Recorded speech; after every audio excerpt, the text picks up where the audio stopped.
Hey, what's going on everyone? It's Chris and welcome back to once again another episode of Dream Daddy.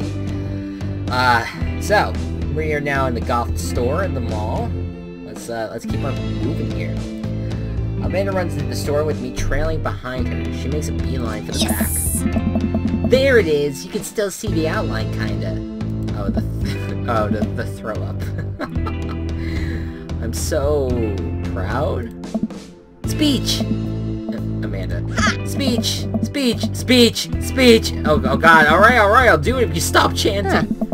Amanda stops immediately. I clear my throat. God. Amanda, you're so weird.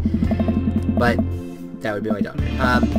Thank you all for joining us here today to commemorate an historic moment that would forever shape history.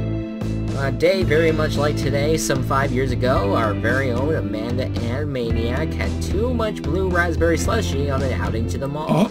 After begging her father to take her to Dead Goth and Beyond to buy rainbow suspenders, she proceeded to throw up all over a display of My Chemical Romance merchandise. Her lovely father then had to pay for said merchandise, which to this day remains among our possessions. Thank you. Amanda is moved. She begins clapping slow at first and faster and more vigorously. Several other patrons turn their heads. One of them also starts clapping. I bow my head. Yeah! Oh hey, chain wallets. While Amanda busies herself looking at band t-shirts, I try to find something of interest in myself. Not much for her dad to look at in a Death Goth and Beyond. Peruse the band t-shirts. Peruse, that's it. Band t-shirts, look at ironic mugs. Check the clearance bin for hot deals. I like ironic mugs, let's do it. I'm suddenly stricken by existential fear. If there's only one number one dad, then why are there so many mugs here that say that? That's funny. The whole time I thought I was the only one. If I'm not number one, where do I place on the global dad ranking charts? I have work to do. Look, this is very important to me. I overhear a stifled argument over at the cash register. An older gentleman is carrying a garment and showing it to a bored-looking cashier with pink hair. I can see that. Don't know what to tell you, dude. I just work here. Oh my! Listen, when I bought this online, this website said this blouse was Victorian-inspired. However, when I received it, it's clearly held a trademark of Edwardian dressage. Do you want a coupon? I can give you a coupon. Will you leave it if I give you a coupon? Is there a manager present? Please, people have to know what they're buying. I am the manager. I see. Well, it would seem that I have overstayed my welcome. Good day, shopkeep. Your superiors will receive a strongly worded letter by post. Whatever, dude. The man whirls around and storms out, his literal coattails trailing behind him. I can't tell if they are Victorian-inspired or Edwardian in nature. Amanda trots up to me with a t-shirt in her hand. Oh boy, here it comes. Hey, Dadtron 5000. Yes! I'll buy it for you. Wow, that was easy. Thanks. At least it's the only one this time. Amanda pops the shirt onto the counter and grins at the cashier. I love your hair. The cashier says nothing and rings Amanda up, radiating hatred. I hand her 20. So what was that guy's deal? The cashier rolls her eyes so hard I worry she'll pull something. That's Damien. He's in here all the time. He's obsessed with Victorian fashion or whatever. She hands Amanda her bag, and it's clear the conversation is over. We make our way out of the store and head home to get some rest. Amanda and I sit on the couch trying to find something to watch over bowls of ice cream. Oh cool! Long Haul Paranormal Ice Road Ghost Truckers is on. Your favorite, right? Oh hell yes! I do love a good cheesy reality show. Sometimes. I mean, I guess I prefer the competition ones, but if they're so ridiculous, you know it's fake. It's easy to watch them. They have to make it over the Canadian tundra before the ice road melts, but also they're hunted ghosts. Also, the trucks are haunted. This is an episode I've already seen, but it's one of the best. Callum and Flint Dogbone, the twin brother truck driving driving and ghost hunting duo find themselves in the greatest peril yet. Oh no! The ghost done got control of the truck! I can't steer on them, they're damn ice roads! Let me use these EVP meter to try and communicate with the spirits. Flint, we're about to die! Oh, almost got it. If you listen carefully, it sounds like it's saying you're going to die. That's because we're about to die! Yeah. This is art. Yeah. Yeah, it really is. The episode ends and Amanda excuses herself to go and start arguments on the internet. That's perfect. That is... Oh, God. Alright, I stay up a little longer, curious about the exploits of Callum and Flint Dogbone after their disastrous ice road accidents. Afterward, I crawl into bed and get a good night's sleep.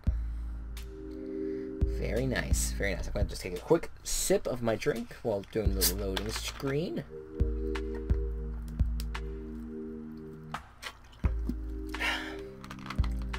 Nice water. Seltzer. Really, actually. Flavored seltzer. Alright. Morning, sleepyhead. 5 more minutes. You have never ever let me have 5 more minutes, so get up. Fine. We have cereal for breakfast and spend the morning putting together furniture. Mine is much better at interpreting the tiny manuals. We're able to put together a few shelves and one desk, but I'm pretty sure it was supposed to be a bookcase. So, you excited for the cookout today? If there's food, I'm excited. I'm all over those terrible store-bought sugar cookies that everyone brings to parties. Yeah, those are bad.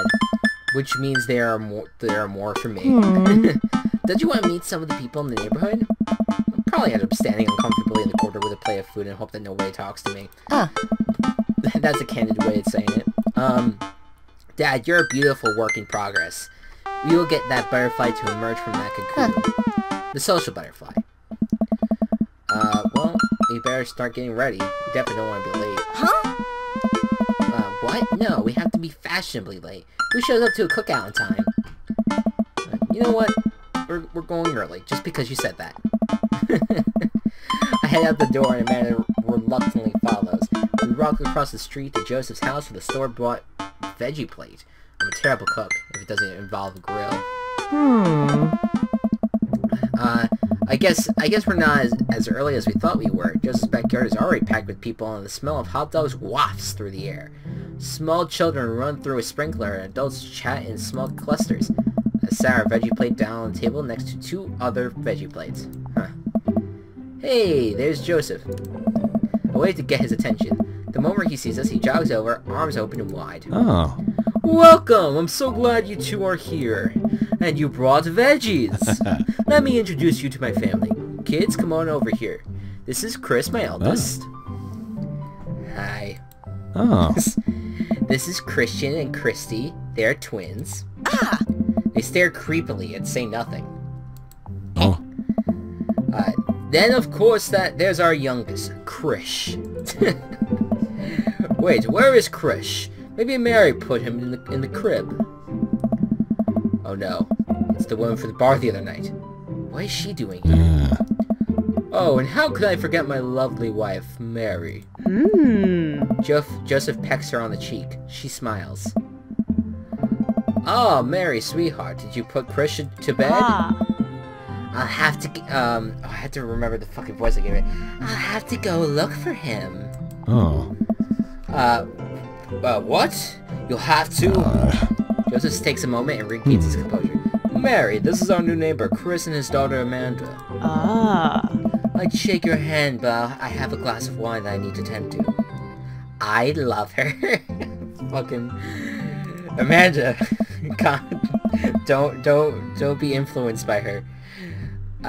Nice to meet you, Mary, for the first time. Charmed. Well, I'll have to go over there now. Mary leaves. Oh god, this is so awkward. I wonder if Joseph knows. I wonder if Mary knows like Joseph knows. I wonder if Joseph knows that Mary knows that I know. It takes all my energy not to run away from the barbecue and start fresh in a new city. My wife has a wonderful sense of humor. But please, you two enjoy the barbecue. All the guys are really excited to meet you. Amanda and I mill around and try some of the food spread out on the table. I pick at some deviled eggs. Amanda grabs a small paper plate and immediately begins piling it with baked goods. I don't want to have to make friends. Aww. Come on, Dad. Who are you gonna party with when I go off to school? But I don't want to have to do pleasantries. Huh. Dad. They're gonna talk about weather. Go, do it. Make a friend. But how can I possibly abandon my only child at a social function? That's bad parenting. This plate of cookies is my new dad. Bye. Fuck. I love that so much. Amanda shoves me in the center of the yard. Well, here goes nothing. I look around the party and I'm surprised to see some familiar faces. Isn't it the barista from the Coffee Spoon? Didn't I meet that guy at the bar? Didn't that guy throw a frisbee at my head? Isn't it the guy who was throwing a fit in Dead Gothic Beyond? Isn't that Amanda's teacher? Yeah, I know Craig. But wait a second. All of those people live in our cul-de-sac? That can't be right. I better investigate. Let's talk to Craig. Matt and Hugo seems to be embroiled in a tense discussion. Craig looks on, smiling politely. I walk over to say hello. Well, I don't think it's fair to try and compare two art movements like that. Periods in art only exist because they are a unique byproduct of the social and political climate of a time and place, and to try to take something like, say, the Rococo period and compare it to the postmodernization of modernism in America, you're completely disregarding the context in which a work of art is created. Matt and Hugo seem to be so busy talking that they don't notice me. Craig leans in. Dude, I have no idea what's happening. I'm gonna just talk to Craig. I turn my attention to Craig, which seems a little bit more attentive to my existence. How does this train go the other day? Great! Little River here is a great cheerleader. Aren't you, little tiny bro? Craig grabs River's arms and waves them around. Oh. You could do it, Dad! I'm so proud of you. I'm sorry for pooping on you. She must be a handful at that age. Nice. Oh, they always are. Dude! But it's so worth it. Craig grabs River's arms again and waves them around. Also, I'm sorry for throwing up on you, Dad. How you settling it? Or how you settling in? There you go. The new place is perfect. Almost done. There's still a few odds and ends to take care of before I can really call myself settled, but I think we can upgrade the situation to livable.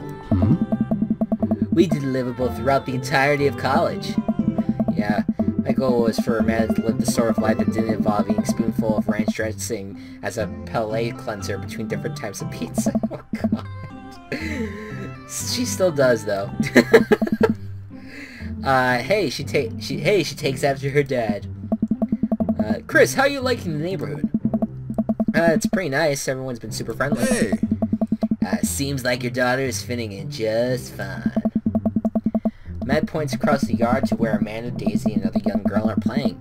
They're all sitting cross-legged in the grass, picking weeds and weaving them into little flower crowns. It's pretty adorable. The girl I don't recognize jogs over to us. Hey!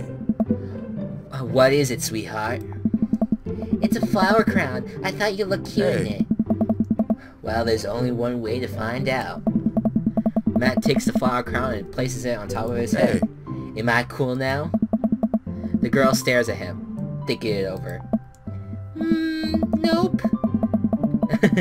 But you're slightly less uncool than you were before you put it on. Hey, Hey, Chris, this is my daughter.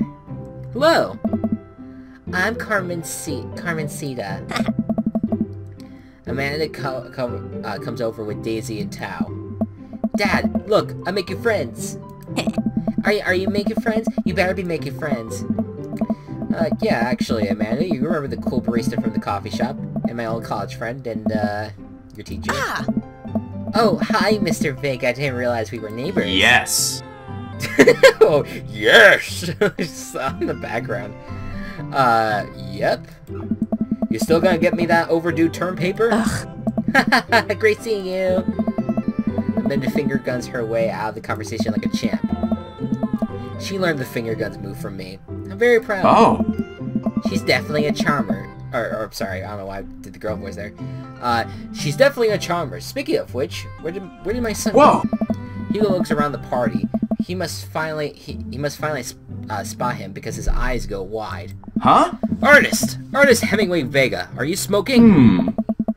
Ernest is holding a lit cigarette. Uh-oh. Nope.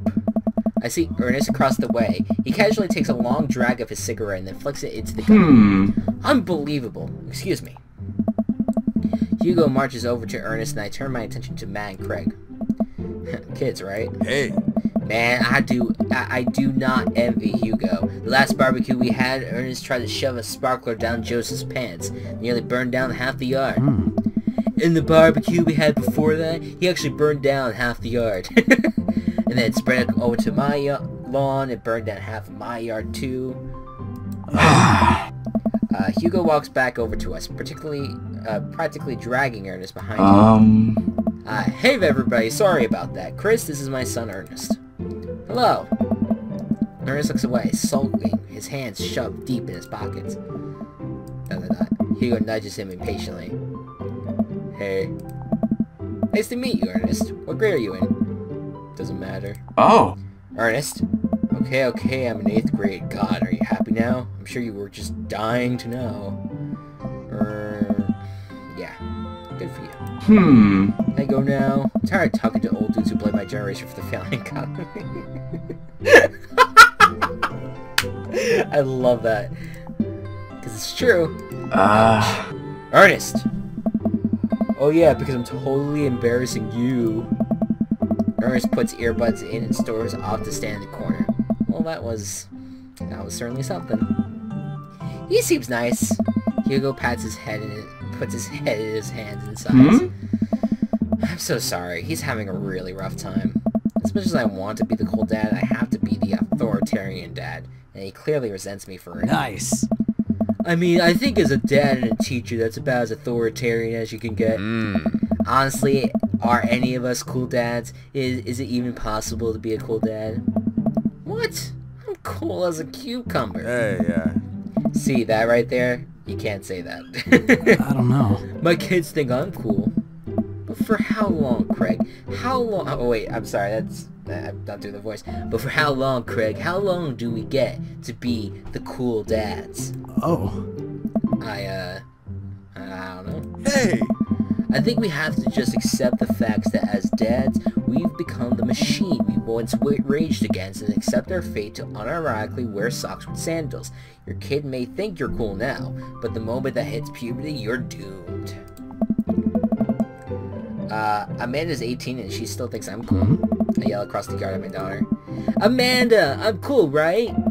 Amanda just laughs. She keeps laughing. I see your point. Oh no. As much as we all want it, I don't think it's as important to be as a cool dad as it is to be a good dad. We can't all be best friends with our kids. It just doesn't work. I mean, look at me, in earnest. Our job as parents is to make sure our kids turn out okay. Yeah, you're right, but it'd be nice to have it both ways. Hearing these guys talk about this makes me think of my relationship with Amanda.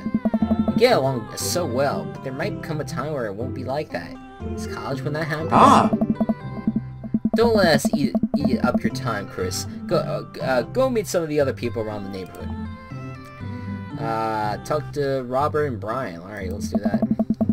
I glance across the yard and notice Robert and Brian chatting over drinks. Man, I don't think I want to deal with being one up by Brian or whatever happened with Robert last night. Oh no, they caught me staring. Oh no, Brian's waving me over. Shoot. I flash a smile and walk over to them. Hey, guys. Chris, how the heck are you? Settling into the neighborhood, alright? Oh, you betcha. Got the living room in order at least. That's great to hear. I've been doing some living room work as well. Finally got that 50-incher in there. The game looks great in high def. Oh boy. Chris, have you met Robert yet? Yeah, we've met. Robert regards me over his whiskey. Good seeing you again. Yeah. We were just talking about my most recent campaign trip. Spend a night out in the woods with... Oh, camping trip. Thinking like politics. Spend a night out in the woods with Daisy and Maxwell. She is definitely an outdoorsy one. Even caught her first fish. It's good to see you're taking your daughter out like that. I bet she loved it. And it's great that she loves the outdoors. Mine loves being inside. Brian raises his eyebrow at me. Being inside, making art. She won a local competition for the art, yet. Did I put it on too strongly? Amber stares at me blankly for a second. Anyway, I haven't gone camping in years, not since the last time. That's not since the last time. Same here. Well, things change once you have a kid. Wait, what happened the last time? Robert takes a long sip of whiskey. Well, old Johnny Boy and me were out in the back country. Johnny Boy's a strong kid. When I'm in my army days. Comes from Kansas. They bound together out there. Anyway, things go south pretty quickly. Johnny Boy breaks his ankle when the bridge snaps. You can see the bone popping out through the skin. Johnny Boy's screaming now, crying for his mama, losing blood. We're 2 days out from the next living soul, and here I am with my dear friend bleeding out in front of me. I'm able to dress the wound, but now I got a fireman carry a 6-foot, 180-pound man over some of the toughest terrain I've ever been in. I won't lie to you. There were moments during those 2 days when I thought about leaving old Johnny Boy. But you build a bond with your brothers in arm, and that bond never breaks. I got that boy back to civilization, but I lost some of me out there. I guess that's camping for you. Brian and I stared in disbelief. Robert takes another long sip of whiskey. I'm just kidding. My friend John and I went inner tubing down a river. He lost a flip-flop. Missed that kid. Fair enough. Brian and I laughed nervously. Or am I kidding? Brian and I tense up again. I'm kidding. Phew. A minute and Daisy barrel up to us laughing. Daisy is holding a paper plane in front of her like a steering wheel. We gotta get off this haunted truck. Oh no, the ghost locked the doors. Right. Quick, hit the emergency escape button. But trucks don't have emergency escape buttons. Then hit the brake, I guess. And then we'll get out of the truck. The imaginary truck.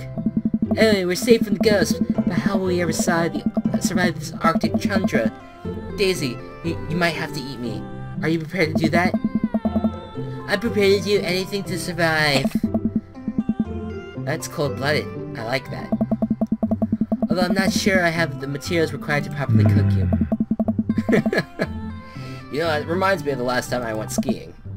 Robert! Wait a second, are you guys playing Long Haul Ice Road Paranormal Ghost Truckers? Yeah. Amanda and I love that show.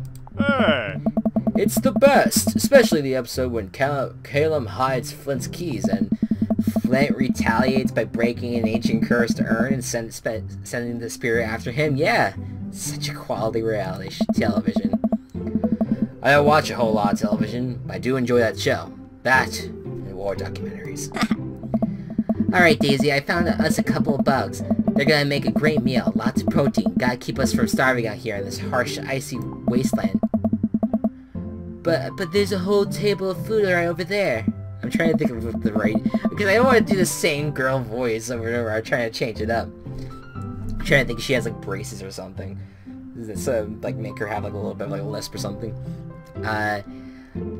Daisy, it's a game. We're playing pretend. It's what kids do. Live a little. Amanda gives Daisy a handful of gummy worms for the snack table. They eat them with mock disgust. Let's go find kindling for a fire. All right. I've never heard that expression before. Okay, but not an actual fire. Because we're playing pretend? Hey! Now you're getting it. Daisy and Amanda run off. We got a cool couple of kids. Man, I've never seen her get along with anyone so quickly. I guess Amanda just sort of has a way with kids. That's kind of amazing. Daisy doesn't really get along with kids her age. It's nice that he's not trying to one-up me this time. Maybe we could have a regular friendship after all. Really? She just kind of keeps to herself. Her teacher says she spends every recess in the library. I think the other kids are intimidated by her intelligence. There it is. I wouldn't worry about it too much. Amanda was shy at Daisy's age, too. She used to have a habit of crawling under tables, crying every time we took her to a restaurant. She bit people, too. Kids, right. Gotta love them. You're required to by law. I hear that. Oh. Well, since they're getting along so well, maybe we should try to put together a little playdate for them. They do seem to get along really well, but the thought of continually hearing about all of Brian's accomplishments is rough. Yeah, that'd be nice. Hey. Well, I don't want to take up too much of your time. Go meet some of the other fellas. Alright, talk to Joseph and Damien.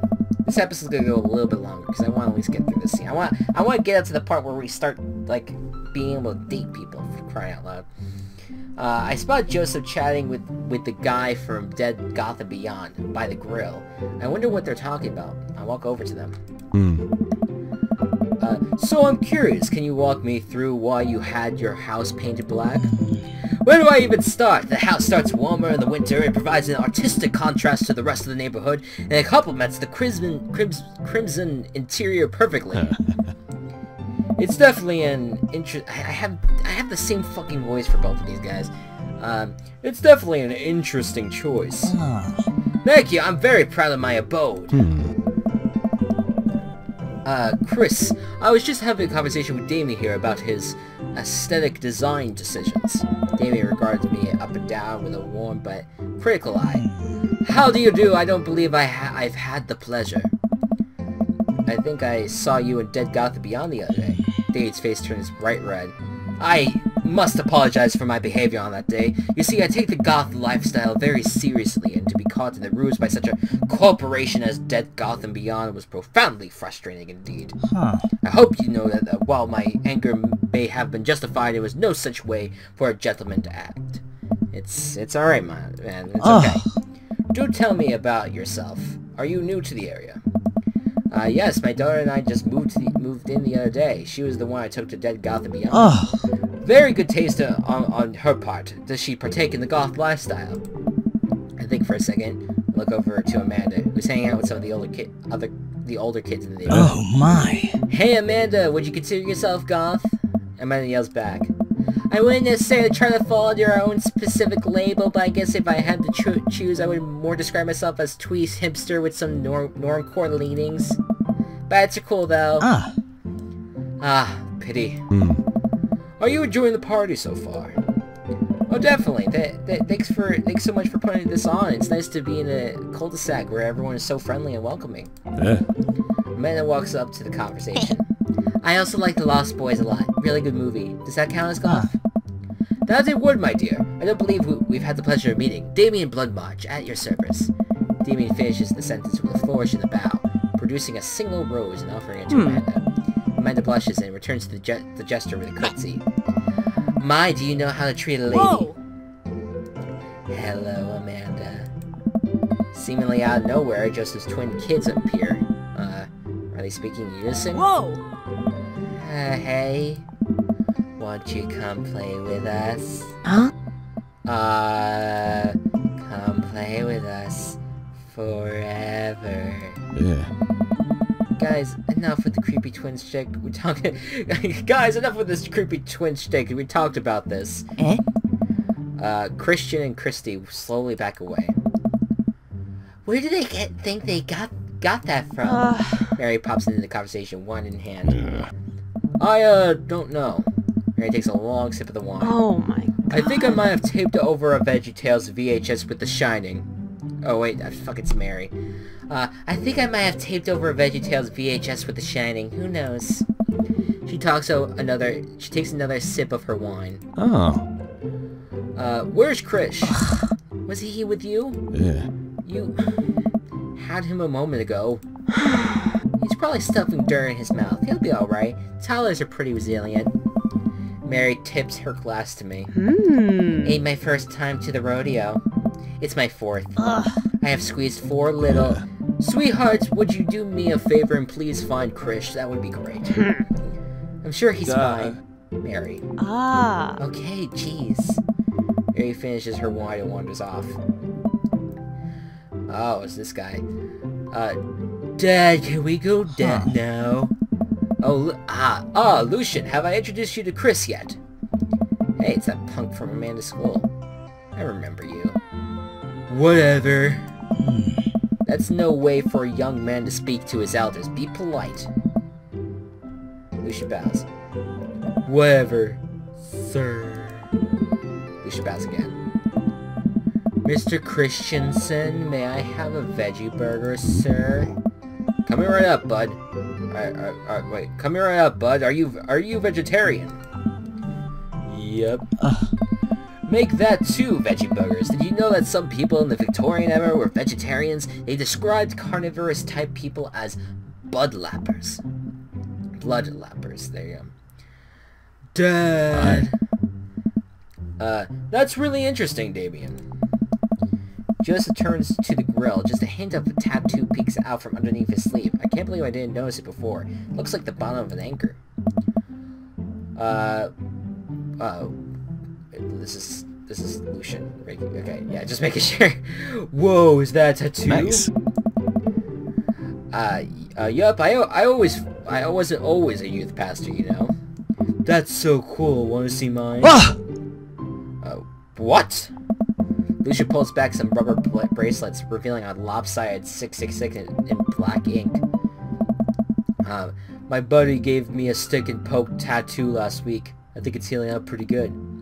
Lucian! We'll talk about this later. That's pretty cool. What's the significance of the tattoo? I don't know. Just thought it looked sick. It looks 6. Well, in my opinion, the only reason you need to get a tattoo is because you want one. Careful, though. That number carries weight. Man, Joseph is a way cooler young youth pastor than I thought. I just figured youth pastors popped out of the womb with a Bible. I wonder what he did before preaching. And without further ado, let's work some magic. Joseph closes his eyes, takes a deep breath, and gets to work with the greatest of ease. He sets patties on the grill. I kind of did a wrong sentence there. Flourishing as he flips his spatula in the air. It's easily some of the best grill work I've ever seen. You guys think this is my first time in front of a grill? He's working faster now, effortlessly tossing cheese on the patties and perfectly grilling onions on the side. One after another, the dads take notice and crowd around Joseph to admire his masterful technique. You probably didn't know this, Chris, but Joseph known around here for his grillmanship. He's ungrill-leavable. Hey! I've tried to get on his level, but I just can't catch up. Let us keep studying. He has a rare quality about him. Mustard, we keep talking about this. Can't we just appreciate the artist? Hey! I've never seen him make a mistake. Okay, we need to stop. This is getting too cheesy. Please stop. All the children at the party boo to the glorious display of puns and unisons. Alright guys, the food's ready. Please form an orderly barbecue. I get it, because it's cute. That's the line. Amanda groans. We all grab our food and hang out enjoying perfectly cooked cheeseburgers. Man, it's so wild how all of us dads live in the same cul-de-sac. Kinda nice, isn't it? It feels like there's a real community here. It totally helps when you're just a single dad trying to raise a kid. We're happy to have you here, man. I think you're gonna like this neighborhood a lot. Plus, Amanda seems to be getting along with all the kids. If she decides to get into the babysitting game, she'll really make a killing. Hey, why don't you out us all on Dad Book? Dad Book? Yeah, it's a great social network for dads to keep in touch with each other. We're all in it, so if you ever need to reach out to anyone, that's the simplest way to do it. Sorry, I'm just an old-fashioned dad. Social media goes over my head sometimes. That's the exact opposite for me. Don't worry, Pops. I'll help you figure it out. I'm also young, so that's kind of dumb for me to say. The rest of the barbecue goes smoothly. We all trade stories and drink beers as our kids play on the lawn. Amanda breaks up a fight between Carmencita and those weird twins. I think they wanted her soul. Amanda and I walk back to our place as the sun sets over the neighborhood. Pretty fun party, don't you think? I mean, I got a burger in me. Sweetie, if I can import any sort of wisdom upon you right now, and not that this was a bad situation, but if you're ever in an uncomfortable situation, always look for the silver lining. The silver lining gets you through to the other side. We ate rockin' burgers today. Rockin' burgers today. What the fuck? And it was good. Amen. Well, hey, at least you met some other cool dads. You should hit them up on Dadbook. Maybe I will, if I ever figure out how social media works. I have a good feeling about this place. Me too, Dad. We're getting our shit together. Oh yeah. We can keep going for a little bit. Amanda and I arrived home with the remnants of our veggie plate. Seems like nobody was really into the cauliflower. Any big plans for this evening? Actually, yeah, I'm going out with some friends. Oh. Is that okay? Of course. Just keep me posted. And be home before midnight. You got it. And be careful. Yeah. I will. Make good choices. Oh. Of course. And call me if you need anything. Dad, you're not gonna do the thing where you wait silently for me to come home in the living room with all the lights off, are you? What? No, I've never done that. I never will do that. It's just like slowly, like gets ready for bed, just to make sure. Okay, do you have plans tonight?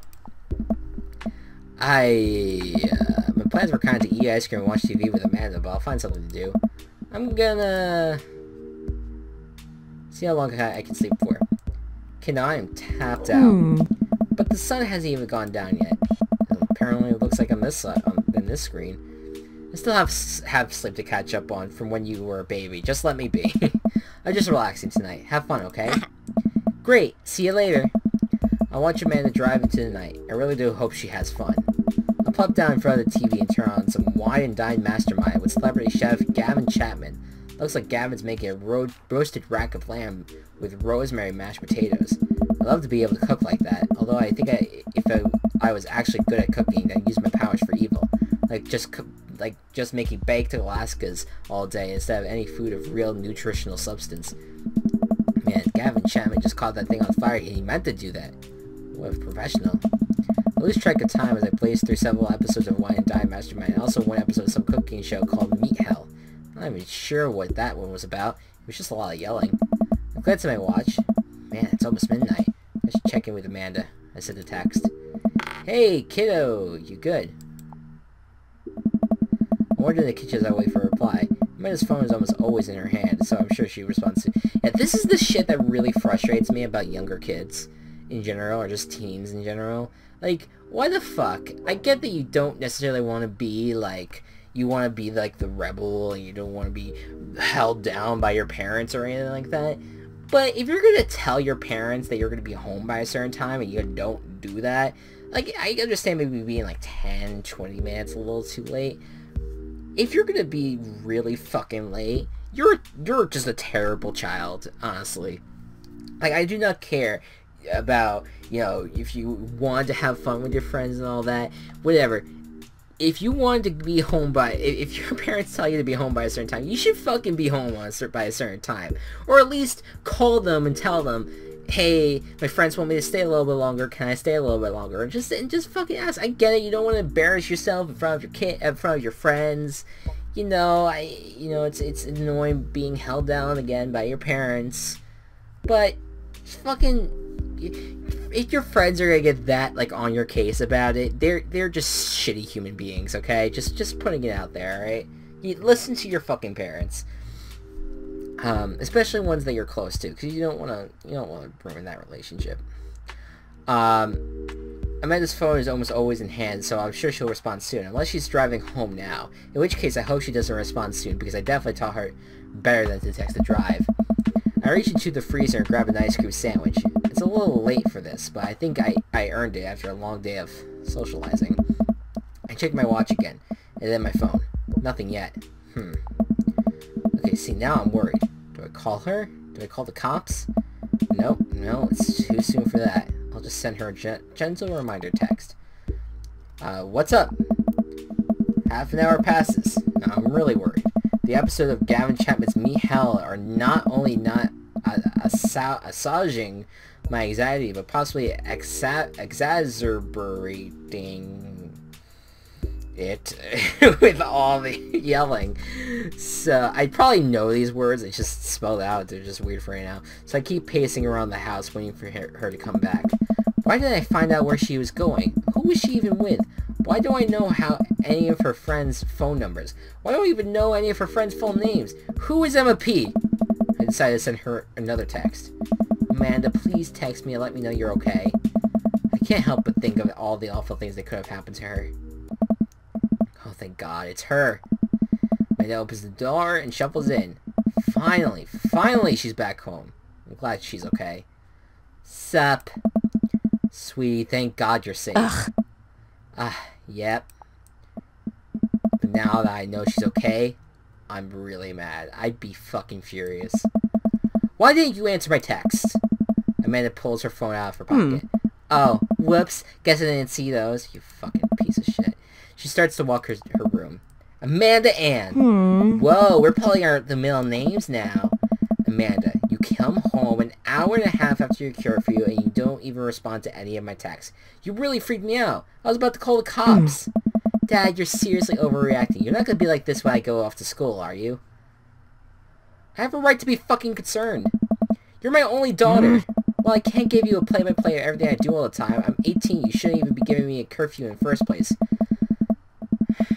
I sit down on the couch and put my head in my hands. I feel very tired all of a sudden.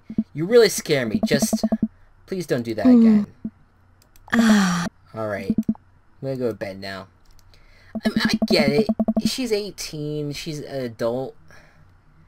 But, yeah, alright. Fair enough. But if your parents tell you to do something, you should at least, like, you need to have that level with your parents to be like, look. But, like, before you go out, you should be like, look, I'm 18. You're giving me a curfew. Have you not trusted me in these first 18 years to actually be able to, you know, to just live my life and not do anything dangerous? Like, you can trust me. If I stay out past midnight, I don't think I'm dead. But kids need to have those fucking conversations with their parents. They can't just be like, you know what, no, I'm just gonna disobey their fucking rules. Like, no, you talk to your parents. Like, I mean, I get that some parents are not rational, and then that's the parents' problem. Like, those are fucking stupid parents. But if you gotta have, like, if you're close with your parents, you gotta be able to have a fucking communication line with them. You gotta be able to talk to them, and so that way you can get rid of a fucking curfew. That's my point. So, eat shit, guys. Alright, Amanda closes the door to her room, and I head to mine. Jeez. As I'm falling asleep, one thing she said keeps echoing in my mind. You're not gonna be like this when I go off to school, are you? I definitely didn't sleep well last night. I brewed some strong coffee and make some scrambled eggs for Amanda as a peace offering. She eventually wanders into the kitchen. Hey, I thought about what you said last night. I should have texted you. I said I was gonna do it and I didn't. I also just didn't even think about it. I'm really sorry, Pops. I won't do it again. Well, I trust you to make good choices. I also thought about it, and I'll try to give you your space from here on out. I gotta trust you to take care of yourself. Team Maniac? Team Maniac. And he gives me a hug. Want some eggs? You know it. Sprinkle some cheese on them. I already did. Yes. Bless you. Amanda scarfs down the eggs in the time it takes me to wash the pan. Amanda, I'm sorry. Alright, I'm off to school. Smell you later. Wait, one more thing before you go. What? What's Dad Book? It's a social media platform. Wait, what? What's a social media platform? Dad, I have to go to school. Come on, Amanda. I'm an old man. I can't put together a Dad Book profile on my own. Alright, I'll help you sound interesting on the internet. Amanda spends the next couple minutes setting up my profile on Dad Book, which, as it turns out, is a place where dads get together and talk about fatherhood. Alright, Pops. We gotta fill out your profile. Let's get some likes and dislikes. Alright, guys. We're gonna start dating in the next episode. We're gonna hold off these questions until then. We'll just save it now. So, guys, thank you so much for watching. I hope you all enjoyed this longer episode of Dream Daddy. Be good to one another, be kind to one another, and I'll see you guys next time. Bye-bye.